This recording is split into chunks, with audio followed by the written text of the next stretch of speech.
Work on electrical equipment, এটা কি করে নরমালি সাধারণত কোন ইকুইপমেন্ট তারকে কভার করে। এবং and preparation to be taken, এবং পদক্ষেপ আপনাকে নিতে হবে। কি কি পদক্ষেপ নেবেন?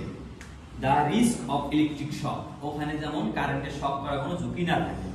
ইলেকট্রিকিউশন to people carrying out the work or damaged in property, এটা যেখানে তারা কাজ করতেছে তারা যেন ক্ষতিগ্রস্ত না হয়, এবং প্রপার্টি যা বিল্ডিং আছে তারপরে যেটা তারা তৈরি করতেছে সেগুলো যেন ক্ষয়ক্ষতি না হয়। Next, excavation permit is required for any work to be carried out where existing lines or service may be pulled or encountered, যেখানে মাটির নিচ দিয়ে কারেন্টের তার হোক, পানির লাইন হোক, গ্যাস লাইন হোক, যে কোনো লাইন ওখানে থাকবে মাটির নিচে, ওই সমস্ত এরিয়ায় যদি আপনি এক্সকাভেশন করতে যান তাহলে আপনার অবশ্যই পারমিট প্রয়োজন আছে।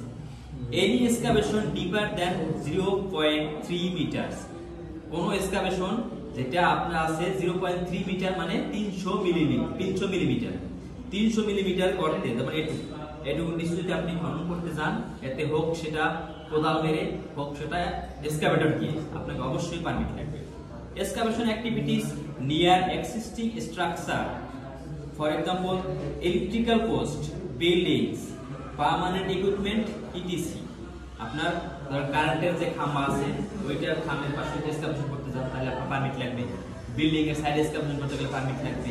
তারপরে কোনো পার্মানেন্ট ইকুইপমেন্ট, একটা মেশিনারি আছে বা সরঞ্জাম আছে যেটা সরানো যাবে না, সেটা বাইরে এক্সকাভেশন করতে গেলে পারমিট।